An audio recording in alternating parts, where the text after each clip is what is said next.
Welcome back to UnKind TV, everyone. We're George and Martha. Hello. And today we'll be recapping The Real Housewives of Orange County, Season 14, Reunion Part 3. The end. It's the end.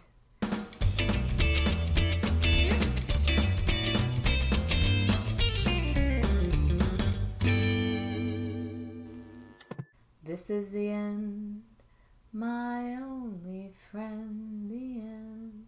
But, well, we have to say goodbye to the ladies of the OC. We can say hello.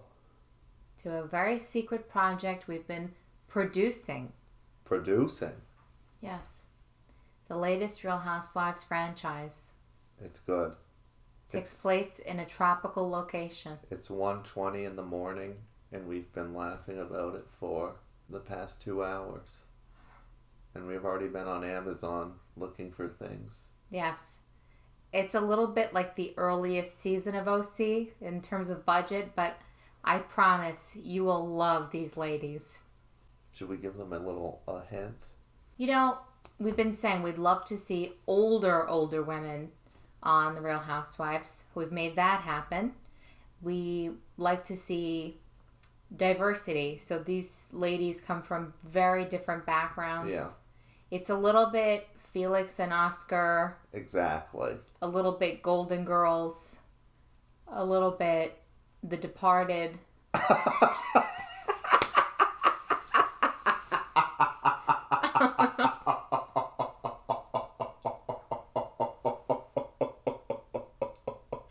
little Joan Collins. A little Joan Collins. A little bit of everything. A little bit of everything. Maybe a little bit of football. A little Neiman Marcus. Yeah. We explore sexuality. Ups and downs. Some fights. Death. Yeah. We are continuing where we left off. Vicki is on a roll. She does not like Bronwyn at all. She's very annoyed that Bronwyn makes out with women. It really doesn't make sense, though. Because Tamra does it. They have all done it. They've all done it. She calls her up for prancing around naked. Tamra is the queen of prancing around naked, and in fact, Bronwyn never actually got fully naked, unlike Tamra, who... Kelly said you should say that to Tamra, and Vicki says she did. Well, Tamra didn't listen. Maybe you know what? She did tell Tamra. I remember that we're she was grandmothers annoyed. Or something. Yep. But she's harder on Bronwyn about it. Because she's jealous. So Vicki goes, "We elevate on this show." She says she's lost 2 clients because of these shenanigans. Oh, please. Shenanigans! I'm like, please. What shenanigans? I lost 2 clients because of these shenanigans. And they start going through all the crap she's done. Andy's like, you demonstrated a blowjob on the show. You flashed your boobs on camera. She's like, I didn't do it to the camera. I didn't do it to the camera. And then they show her literally do it to the camera. I was showing him my crooked nipples. And then they show her urinating on the bed. Uh-huh. I remember that. Well, I had leakage. I didn't know. It's like everything they say. She just denied. She's crazy. She is unraveling. And, you know, she really wants to be back next season, and Andy is looking. Andy's mad. I've never seen him like that. No, I have not either. He might just wash his hands of her. Bronwyn goes, I've been breastfeeding, so in my 20s, 30s, and 40s. What do you know? What do you know? And I think I've earned the right to have fun. We know you're lactating, you want strippers, it's weird. Dying. Yeah, she said dying. And the ladies on that couch are laughing. They're not on her side, on Vicki's side. Shannon is trying to shut her down. Tamra is trying to shut her down. Yeah, well, I think it's when Bronwyn says that she's a role model, that women tell her she's courageous for saying that she's with women. Yeah. And Vicki starts saying, well, I think it's disgusting. It's disgusting. That's when they turn. She goes, I don't get it. Disgusting. And Shannon is like, very, very strong words. Strong words. Yes. It's homophobic. She tries to save it by saying, well, she has 7 children and she shouldn't be letting another person in the bed, another woman. Choose your lane. Choose your lane. What does that mean? And Andy's like, why should she have to choose a lane? And she is not getting points from Andy. She could have, there's a possibility in my mind that what she meant was you don't get to be Miss Mom who has 7 children and a party animal. Well, I think that she was trying to change it because she called it disgusting and she doesn't believe in it or whatever. And then I think somebody questions her and then Andy questions her and then she decides to twist it and make it about her being a mom. I think she realized what she said. Mm-hmm. This is about the kids. You know what I mean? Yeah. Andy starts to really snap because Vicki is just denying everything that he brings up from the past. He says, you're giving us every opportunity to insert montages of your behavior. And she's like, good, do the montages! Which they do. Uh-huh. And she starts denying that she ever auditioned for this show. I don't know why she keeps saying that. She's like, there was no show. I didn't know I was going to be on a show. It was called Behind the Gate. And Andy's like, I saw your audition tape. What is that? He was pissed. I saw your tape. Because she's being awful. I know, but he could have just been like, Vicki, we all saw the audition tape. I can play it right now. The way he said your tape. He's definitely stressed out. That was it. Come on. I think he's done with her. He said that as though he caught his boyfriend, and he's like, I have you on tape. But we also, we don't know what he's been dealing with behind the scenes with her. Well, she's been awful. She tells him, remember where you came from? Yeah. I'm sure she's been harassing him. I'm sure. He's like, remember where you came from? I guess she means and like she you tried owe me to a sue lot. Bravo. I'm the OG. I'm the first one. She tried to sue Bravo. I'm sure Andy is at his wit's end with her. She reminds me a little bit of Ramona. They're so similar. That's why they went at it on the BravoCon. Yeah. I mean, Ramona's not as bad. I think Ramona's pretty bad. If they started treating Ramona like this, if they made Ramona a friend of... Oh, she would snap. She'd be so angry. But even Ramona... I mean, who would you rather hang out with? Ramona or Vicki? But they're pretty... If you think about it, they're both very sanctimonious. Yes. Ramona was saying that Luann's candles were sacrilegious. Yes. I'm a nice Catholic girl. All of a sudden you're Catholic, yeah. She's just as high and mighty and sanctimonious. Huge ego. OG. Tells Andy what to do. Shut it down now. I think Andy's much fonder of Ramona, though, in general, for some reason. Don't you think? I'm not so certain. I mean, we'll agree to disagree on that one. I think it's just because Ramona hasn't given him a hard time so far, the way Vicki has. But if Ramona crossed him like this and said something homophobic, which she would. Oh, absolutely. She would. She would act like this. If they brought some new girl who's making out with everyone. Yeah. This isn't. Just like how she puts up. She would say this isn't a family. This is a family show. Just how Vicki puts up with it from Tamra, Ramona will put up with it from someone like Sonia. Yes. But if a new person did it, she'd be like, "That's really gross." Yeah, she would say that. What's 7 kids? Act like that. It is gross, though. What? Have 7 kids and be making out with Tamra. Oh, I mean, I do think Bronwyn's behavior is classless, but it has nothing to do with her being bisexual. No. I just think she is putting on a show. And when Vicki says she's sensationalizing herself... She is. Yeah, she is annoying. And I kind of understand where Vicki and Gina, because Gina agreed with Vicki, are coming from. She is very annoying. I mean, I don't like her, and I think she's morphing into her mother. I just think they're going about it all wrong. I think Vicki lacks the intelligence to put her finger on it and to articulate what's really bothering her. So she just keeps saying the superficial stuff. It's deeper than that. But, Vicki put her foot in her mouth big time. So they asked her to leave. Like, that's the end of your segment. She's like, oh, run along. Like the lapdog. Go to bed now. And she's yelling in the hallway about how she started this. She's been on for 14 years. I'm more than a friend of, which I do think is the truth. I felt a little bit bad. This whole season was about her. It just seemed odd that she was they might as well have just thrown her a bone. Because, I mean, she was in it almost as much as any of the other women were. It's a money thing. It is a money thing. They demoted her so they wouldn't have to pay her. And then she's in the dressing room yelling to Steve about how the show's become a disaster and they're trying to elevate the cast and this Bronwyn, and then they cash her. I will recreate it for you. Yes. 14 years I started this show. Wanted to elevate this cast. Elevate the cast. Get rid of this boring wit. Really? Fuck off! The best part is Steve poking his head out for help. Yes. That's my favorite. Really? I think Vicki's in big trouble. Yeah, you screwed up. She's going to have to do major damage control. She went from suing Bravo. Now she's going to have to be kissing Andy's ass.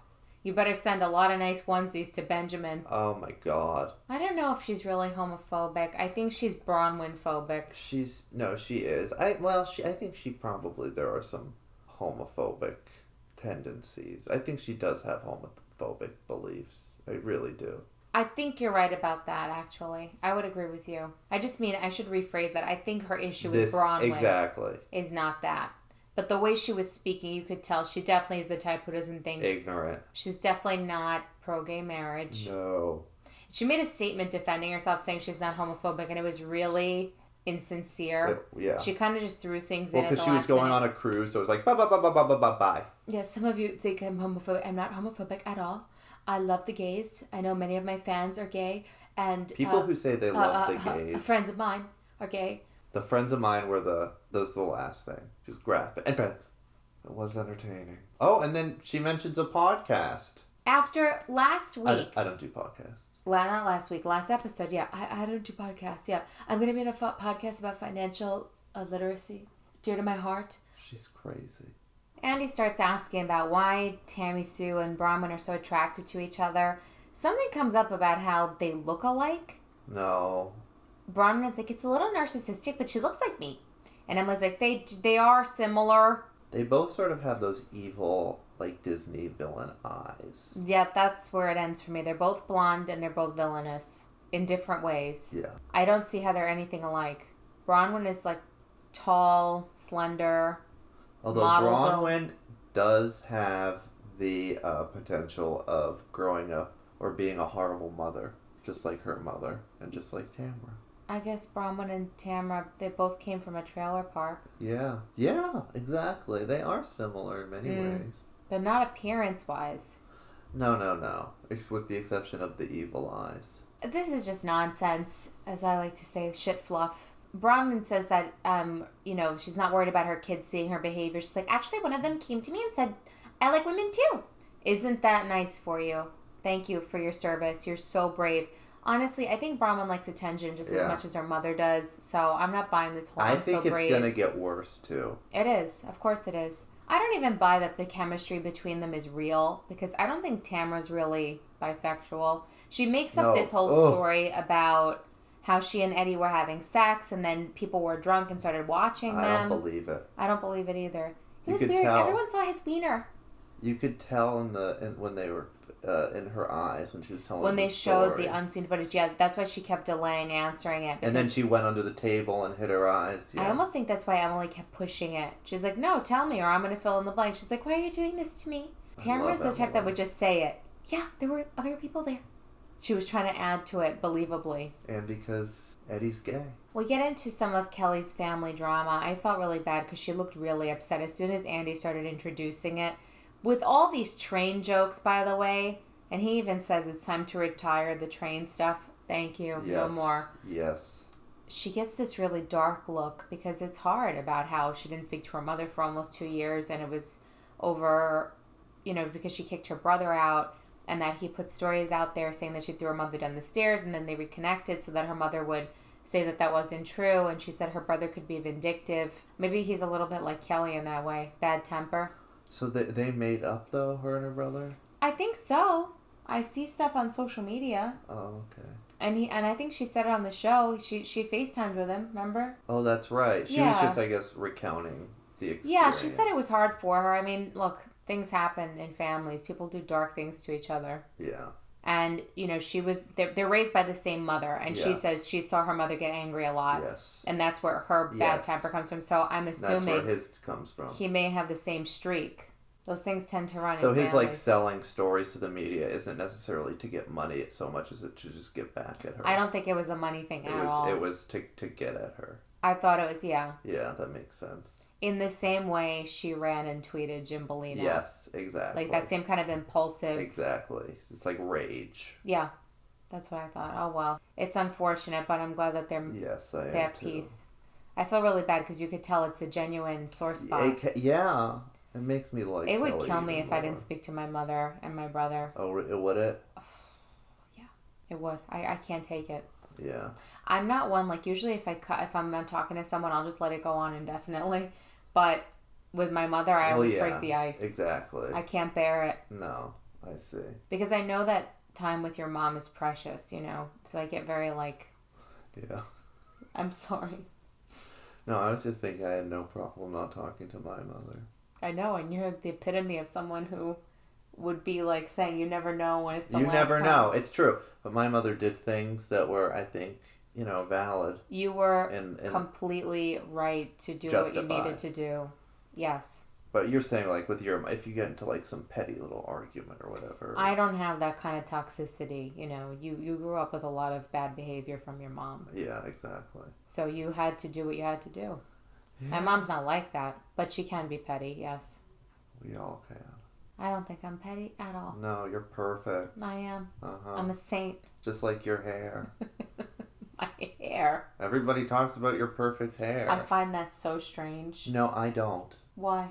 I look at people's hair, especially like guys' hair, and I don't like long hair, but when I see a guy with like a thick head of long hair, I get jealous because I'll never have that. I would love to have, not necessarily long hair, but like a thick head of hair. What does that have to do with my hair? You think I have thick hair? No, you do have thick hair, and I'm saying I understand why people comment about your hair. I see. It's thicker than mine. Now you're all upset. Now you're all self-conscious. No, I'm just fixing it. Oh, okay. But I was saying it's fine. I don't think I have that much. I have a lot of it. Nice hair. You have a lot of hair, and it's nice. But you also probably put the right stuff in it. I do. And now everyone's going, "Oh, what's your hair care secret?" Oh, and we're gonna have to make another video about hair, and I'm gonna have to sit there and pout. By the way, we did film something. This is now... How many times has this happened to us? This is like second or third time. We revisit Kelly and Dr. Brian. It's weird. She's, while they're watching the package, Shannon is throwing her little jabs because Kelly keeps insulting him. She's like, "No way. Oh, ugh." I know. And Shannon's like, "You were going to marry him." "No, I wasn't. You said it on the show." "No, I didn't." She did, sort of. I mean, it didn't work out. She's in love with Rick Leventhal. She says that he has not met Jolie, that they're crazy about each other. Nobody on the show has met him either. Emily FaceTimed. You were kind of taken aback that he hasn't met Jolie. They're engaged. That's what took me back. Because I knew they've been engaged for a while, but... No, they got engaged pretty fast. Which is one thing, whatever. But the fact that you're marrying a man who you haven't introduced to your daughter yet? Well, they're not going to get married yet. I know. I guess that's true, but... And 3 months, that seems like a long time. I did think it was quick not just the engagement, but to follow through with the wedding is a little bit fast. It's one thing we got engaged and then they take their time getting married. Yeah, that's true. But we'll see. I mean... I think in October they're planning on getting married. So hopefully Jolie likes him. I kind of think it's a good thing that he hasn't met Jolie. Why? I think it's better that she's not so quick to put someone in her daughter's life that it may not work out with. I know. Like Shannon, who has a whole blended family. I agree with that, dude. But the fact that they got engaged is just a bit much. I don't think engagements mean what they used to mean. That's true. What does it really mean? It's just a ring. It's a promise. She's not actually wearing it on her ring finger. No, she's not wearing it on the show. No. Oh, she isn't even wearing it at all. I don't see it. No, there's just a big ring on her middle finger. That was probably... She wore that for Vicki and Tamra. I don't know. I just think, take it easy. You can always postpone a wedding. Yeah. And by the way, Kelly Dodd, we need more positive beverage flavors. The other ladies start giving Kelly crap about how Rick lives in New York and what is she going to do with Jolie? And she's like, well, she could choose who she wants to live with. You're like, she can't come to New York. Michael's not going to let you. Just leave her. She'll work it out. It's none of your business. Why are they? Do you think it's some kind of jealousy thing? I don't understand. Yeah, they want to rain on her parade. Yeah, that's what it is. I did notice after Vicki and Kelly made up that Tamrat's a little bit nicer to Kelly. I noticed that too. She kind of became less hostile. Yeah. The only one who's still being hostile is Shannon. Yeah. Interesting. Yeah. Well, Shannon's very jealous. And Tamra does whatever Vicki wants. Now we talk about Emily and Shane, America's sweethearts. Emily says, look, all I've been looking for is a little compassion from him, empathy. It's been very hard. We have high highs and we have low lows. And then Andy turns to Gina and he says that you think that there's more to Emily's part in this that maybe she lets on, which I've always had the feeling that that's true. Yes. I do think Shane could work on himself a lot, and he looks really bad on the show, but I also think Emily's very good about the way she portrays herself on camera. And we've seen, like, leaked, text exchanges she's sent to him that are horrible. Yeah, she has a bad temper, too. She does, and she does admit to it. We just don't see it. Right. I think just on camera, she's more guarded, and she lets him look like more of a bad guy than he is, I think. Yes. But he does a good job of... I think there's a part of her that, like, gets off on his sarcastic humor. I think she can be just... She's very sarcastic. And she probably likes it. They both have that same sort of humor. Right. So I just, not that I think Shane is so wonderful. I just think, Well, Gina says that, she's like, I mean, there's things that you do, like, I mean, not to call it out, but, like, when you, like, texted your in-laws, like, when it was supposed to be for Shane, and you said something so bad that, like, they wouldn't speak to you. She's like, I told you that in confidence. Thanks for putting that out there. I'm sorry, like, I didn't know. I don't think she meant to do it. No, I don't either. I think she's just really dumb. She seemed to know it while she was saying it. It was, like, dawning on her while she was telling the story.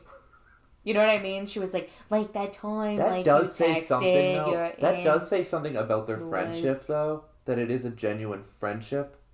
Because they can't... It sort of... Like, the two worlds sort of collide. Yeah. Yeah. That would happen. We could never be on this. No. Oh my God, there'd be so many things that we'd slip about. No, it would be horrible. Who do you think would be more likely to slip between the two of us? I actually can't answer that. I think maybe it would be you, because I'm more neurotic and guarded, I think. See, I was going to say that I feel like we think it would be more likely to be you, because I'm so controlling, and I'm like, I got this. And that you sometimes, like, get nervous when you're put on the spot. You might say too much. But then in the moment, I might be the one to blurt the wrong thing out. And you'd be like, oh, I thought I was the one who had to be very careful. Yeah. That's exactly what would... But then you would be able to calm me down and get me to think that it wasn't a big deal. And then I would start letting my guard down. And by the end of it, we would just be two horrible, horrible people. Everybody sees who we are, who the real person... Because everybody thinks that we're such, you guys are so great, I want to hang out with you. You wouldn't. There's a brief discussion about Emily's weight, and they're all trying to make her feel better. Shane's like, I actually had a higher body fat than you. And Gina's like, yeah, like, you're tall. I'm a little chubby right now, too. All right. And then Shane comes out. He really is a little dork. He is such a dork. He's a clown. Hello. Sits on her hip. Sits on the bum hip. And Andy's like, of all things. She's like, ow, ow. It sums up their relationship. All right. Shane did a really good job presenting himself in a good light. I kind of had this feeling, I don't care for him all the time. I don't like the way he behaves in the scenes that we do see, but I have always had this feeling, like you said, he's uncomfortable, and so he acts worse than he really is. He's not cool with the cameras. But in this setting, he was actually, I thought, likable. He was likable. And Emily didn't deny any of the things anybody said, where they kind of said that she paints herself as the victim, that there's a side we haven't seen. She didn't deny any of that. No, and it's just like, I keep remembering when she told Kelly she's going to kill her. I know. I will kill you. Andy brings up the bread thing. And Emily's like, that actually didn't bother me at all. And people were really mad at him for it. But that wasn't what was upsetting me. But that something did upset her in that scene. It was that it was the camera, and he was nervous, and she was more comfortable. They were talking about therapy. That's what she was getting upset about, was that he wasn't taking her saying we should go to therapy seriously. And I kind of understood why he felt that way, because in the past, she was the one who stopped going. And he was going by himself. Really? Yeah. Do you remember they were discussing that, and he said, we went, and then you kept making excuses not to go? Oh, I don't remember that. I don't think either of them are bad people. No, the marriage is fraught. But they have their thing. I think they're actually going to be okay. I think so, too. I do, too. I think she kind of reminds me of myself in that I have a very bad temper, and I need people around me who, in the moment, it might piss me off, but in general, they don't take me too seriously, because if people took me too seriously, I wouldn't have anyone. You know what I mean? Like, I want someone to take me seriously. In the moment, I'm like, everybody thinks it's a joke. Yes. But then I'm like, I'm glad that they're like, knock it off. You know what I mean? Exactly. Shane says he thinks Emily's beautiful, that he never thought she was obese, that he tells her day and night how pretty she is. She says he does say that and believes it. I thought he meant it sincerely. He came off very well. There's all this unseen footage. You were annoyed about it. Because it's there's been unseen footage through the entire season, and some of this unseen footage is better than what we're actually watching. I know. This scene that they showed between, what was it, Sean and Bronwyn and Emily and Shane? Yeah. That was, like, good. That was probably, like, entertaining, and instead we're left with so much shit. Why do they do that? I don't get it. I don't understand it. Andy asked Bronwyn, if Sean spoke to you the way Shane spoke to Emily, how would you feel? I'd be heartbroken. It was really hard. And he's like, I'm sorry if I came across that way. And he's not overly defensive. He just says, like, look, there's a side of Emily you haven't seen. And he says that he was really surprised that when he was in Mexico with Kelly on vacation with them, Kelly said he was really sweet and Emily was a bitch. Well, Kelly says, she was mean to him. And then Emily goes, yeah, you said I was a bitch to him. Yeah. I could see that. I can too, but I don't know. Not that it's totally unwarranted. I just think they have their own dynamic. And they're working on it. I know he probably doesn't smoke weed. Or maybe he does, but why does he look stoned all the time? I think he does dabble. Oh, we knew that about the pills. Yeah. They mentioned the Vegas show, and he says he would have preferred it not in front of the cameras. That once it was clear it was a thing for the show, he didn't like it. I mean, I would have been very uncomfortable, either with cameras, without. He said she looked great, though. She looked beautiful. They talk about how Emily has this way where she gets, like, tunnel vision, and she can fly into these rages, and he says she's really in the moment, and not in, like, the Zen way. Like, she's in the moment, like, she cannot see anything else. And that's a side that we haven't necessarily seen, and that...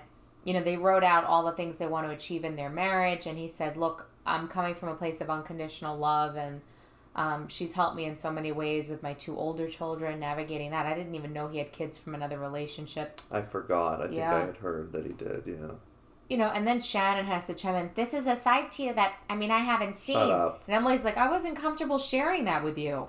And then they all say, well, you said things that weren't so nice. Like, you wanted to end the relationship. She's like, well, I did. I told him. Maybe we need to get a divorce.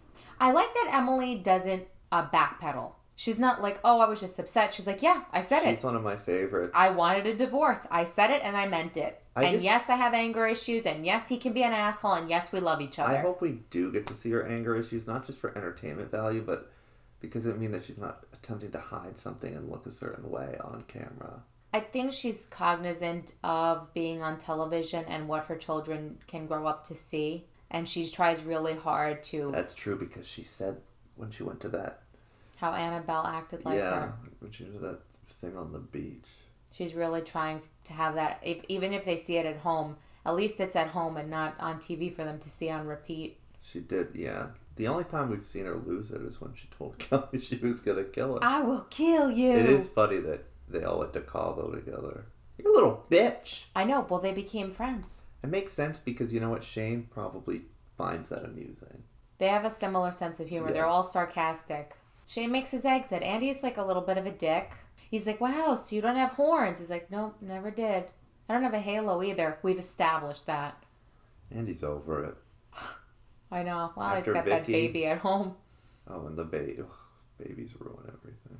I think he's got to be thinking like he wants to be with his son. And he's stuck with these... Oh, I know. Harpies. I'm wondering, we were talking about this the other day, what Andy's future will be. If Andy steps down or if Andy starts to like take a break from things. Andy will do radio. XM. Yeah. He already does, doesn't he? Yeah. That's why he's always popping into Howard Stern. And who did we decide would do the reunions? Michael Rappaport. Perfect. He'd be good at that. Michael Rappaport would be hilarious. People have very strong opinions about him, though. Some people really hate him. Why? I guess it doesn't look good for this guy to be getting into this drama with these women. Oh, please. He uses a lot of strong language. Who cares? I find him funny. I love him. But I'm a New Yorker. He's a New York guy to me. Like, I relate to him culturally. He loves basketball. I love basketball. You don't grow up in the city and not know something about basketball. Uh-huh. And he's scrappy. Like, New York men do get into the women's drama. My dad is always up in the drama. Is he? Oh, yeah. Okay, well, now we're at the sad part. I knew it was soon after they ended. I didn't know it was like 1 month after filming had wrapped. Gina explains what happened with Matt, and it's just... horrible. It's horrible. It's really horrible. It annoys me that Bravo has to cover their asses and read Matt's denial, and it's all an allegation. But Andy's like, Gina, can you tell us what allegedly happened that night? First, they get into how she has this boyfriend, Travis, and my parents love him. You mentioned how he looks a lot like Matt. He does, yeah. Okay, well, I hope he doesn't act like Matt. No, I thought of that, Martha. She says that they went to a party, they were drinking, and Matt's behavior was really bad, and he got kicked out of the Uber they were coming home in, and that Gina just took the Uber home, but Matt was getting really angry because he couldn't get another one because Gina was in his Uber. And she said he walked all the way home, and he was just working himself up the whole time, getting angrier and angrier, and then he came to her house, and he got up to the second level, and he was attacking her. She said, though, it was like a different person I never see. That gave me goosebumps. Because I believe that. Everybody's commenting about him, and we're commenting about him and reading about what he did, but hearing that from her, because everybody saw it but her. Yeah, so I guess like hearing her realize. After she said all leading up to that moment. Things were great. He's different, he's a changed man, yeah. I've experienced that exact thing where you're like, who are you?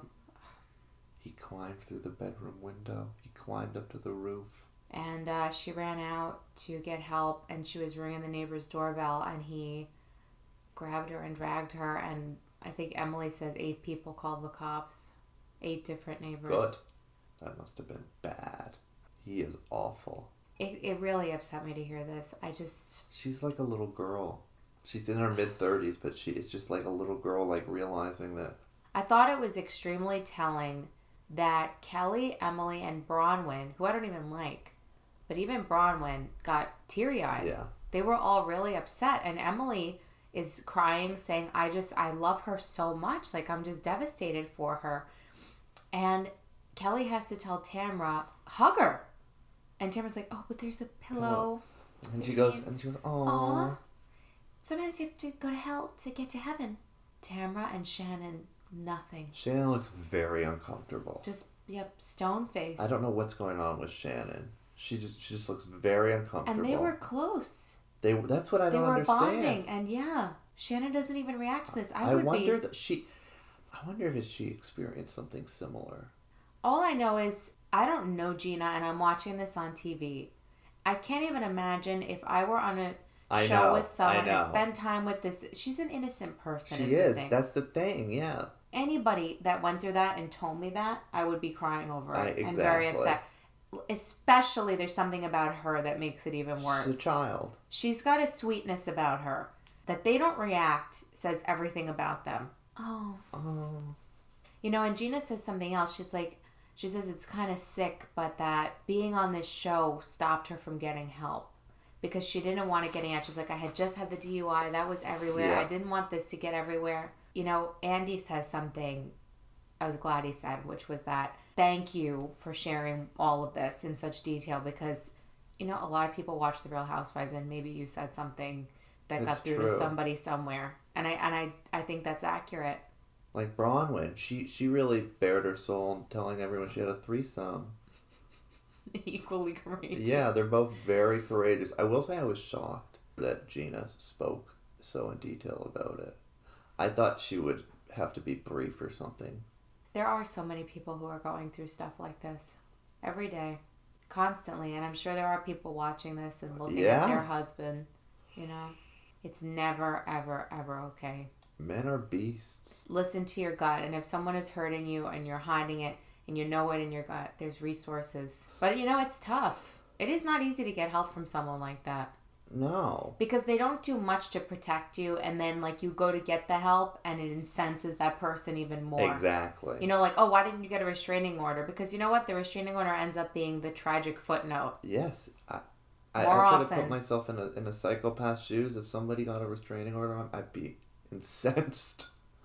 If you got a really? You're afraid of me now? This whole thing made me really sad. It's very upsetting. I feel so bad for her because of how much she thought he was different. That's exactly. That's the worst part of it. When she said it was like he was a different fucking person. She thought he like came through the window and she said, I don't recognize this person. Swampy, I've seen that. That's what hit me the most. I felt it in my stomach. Yeah. Because I've seen that so many times. So many times people close to me have like really bad tempers and I'm like, I grew up with that. Mm-hmm. Yeah. The black eyes come out, you know, the pupils are all big and it's like a monster. She's happy now, so hopefully. I really hope it's a good guy. I know. That she concerns really me, She Martha. deserves to be happy. I know. She does, but it concerns me. I really felt bad. I felt like I wanted to hug her. I know, and there's a pillow between us. Oh, but this cushion that's right there, it's so inconvenient. Bitch. Oh. You have to go to hell to get to heaven. Like she saw that on a bumper sticker driving there today. She saw it in Home Goods. Yeah. That's it. So Andy says they're going to do this little ritual with the bowl. What else? I think that was appropriate. They have to say something they're letting go of and something they're letting in. Kelly says, well, you know, since I got Walmart and Target, Shannon's like, I'm welcoming in Rick Leventhal. Then Emily says she wants to let go of her hurt with Gina and let in a new chapter in their friendship. Very sweet. I'm glad they're on a good note. Bronwyn says, I'm going to let go of trying to care what people think and people pleasing, and I'm letting in badass Bronwyn. Oh, God. God help us all. Yeah, it's more like borderline. Yeah. Just saying. Imagine she comes back as her mother, Burning Man Deb. Then Gina says she's letting go of some really poor hairstyle choices and just letting in what she thinks is a good future. Tamra, of course, is like, I'm letting go of everything that happened. Awful. And letting in wellness for my family. And Gina had no problem hugging her. Uh-huh. Pillow in between them and all. Shannon takes it the most seriously. Yes. And she's like, I'm letting in happiness for my family and for my new partner's family and his family, my family, our blended family. And she lets it gong the longest. I wish Andy did it. Yeah, how come Andy didn't do it? Andy would have said, I'm letting go of Vicki, God bless it. All right, I think we should do it. Okay, I have to think, though. You go first. We've shared that it was really rough, so I'm letting go of 2019. Okay. Big time. I really have to let it go because it weighs on me, and I think about everything that happened to both of us. I really think about it a lot. I do, too. I can't even watch the old recaps. No, why would you even want to? Just if someone comments on an old one, you know, it comes up, and I see it for a second, and I'm like... but I have to let it go. So I'm letting go of 2019, and... Go. I'm letting in the ability to believe that things will go our way across the board in everything that we do. Okay, that's pretty good. Can I steal from you, though? Can I say I'm letting go of 2019? Of course you can. Okay, because I'm letting go of 2019. And I think I'm going to let in... I don't know, what should I let in? I'm going to let in a more... What's the word? I'm on a lot of medication, so maybe I could let go of some of that too. So the medication is affecting my brain. I want to let in a more relaxed approach to life. I like that. And now we have to address the UTI. Yeah, so... I'm really grateful, and I was kind of touched that a lot of you were worried about that. Yes, I lost my health care, but I've been in the process of getting it back. I am getting it back. So she's not going to get a job at Starbucks. She would be horrible. You would not want to deal with her at Starbucks. It would take longer anyway to get it through an employer than just going through the state, which I've been doing. So the thing is, you just have to know, I would never advise people to play fast and loose with antibiotics and diagnose themselves. My mother has this problem, and I inherited it. I'm just... really, really, really prone to UTI, and I've had them since I was a little girl. No matter what I do, I know you all said the cranberry juice, but he's been with me buying that straight concentrated cranberry juice. I do all of it. All the stuff that's good for your lady parts, I do it. She's just severely damaged. I'm very prone, and I've been to urologists, and what they do when you get chronic UTI is they do tell you that you can take certain antibiotics prophylactically, or if like you feel one coming on, since you know the symptoms because you get them so much, just take this. Because if I went to the doctor every single time I knew I was getting a UTI, I'd just never leave the doctor's office. So that's why I've been able to kind of get by. The only thing is, what I would prefer to do is have my own insurance and get my own prescription. But because over the years, between my mother and myself, we've had so many of these infections, we just have a freaking stockpile of antibiotics. Did you say your grandmother has them too, or used to get them? No. I almost died from one. Someone said about how it can become sepsis. I know. I almost had it. When I was 18, I ignored a UTI. That's why I don't ignore it, and I take the stockpile antibiotics. But I'm not just like switching them as I feel like it. I have different full bottles. I take the whole prescription. I drink tons of water. I'm on it. Yeah, and it's a nightmare to deal with. Don't worry. I'm okay. It's a nightmare to sit next to her. By the way, if you have the chronic UTI problem, something that really, really helps, big time with prevention, it's the only thing that's been really helping. Meth. Between the antibiotics, it's a supplement called D-mannose. It's a simple sugar. It's what's in cranberry juice that helps. And cranberry juice, if you drink it too much, can irritate your stomach and your bladder. So, you can order it on Amazon. It's easy. D-mannose, it's a little powder. It doesn't taste like anything. You put a spoon in your water, and it really makes you feel better. It helps a lot. Drink it after you have sex. Okay, that's disgusting. It flushes everything out. I'm excited for the project that we're working on. Stay tuned. I am too. It's a very special. I think it's like it's like we know these people very well. Yeah. You're going to love it. I think it's going to be even better than Real Housewives of Salt Lake City. So, any Real Housewives, frankly. Hey, we're done with OC. Bye, bitch. We really went through a lot while this was on, didn't we? Oh my God, I don't want to think about it. I can't believe it's over. It is. It's so over. long. It's over. And I've decided in watching this, Gina, Kelly, and Emily were the only ones with, legitimate storylines. Yeah. The others need to just go. Get rid of Bronwyn, get rid of Shannon, get rid of Tamra, bring in the new ones. My prediction is, Andy said there's going to be a shakeup. I know, and I'm hoping that they at least hold on to Emily and Kelly. I think they will. I think they're going to hold on to Bronwyn. I think some of the older ones are going to get the boot. I hope so. I think Vicki's on very thin ice, and I think Shannon and Tamra are too. I'd love to see Heather Dubrow and Megan King Edmonds, or a new one, whatever. We shall see. Who do you want to see? But for now, we're done, and we'll see them next year. Happy 2020.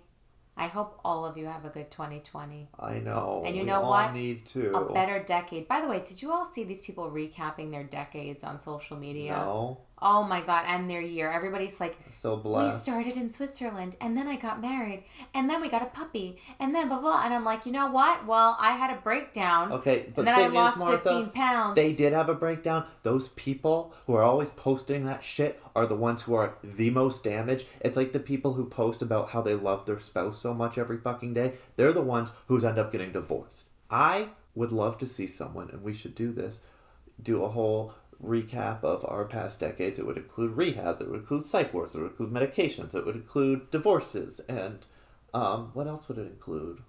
Seriously, abuse.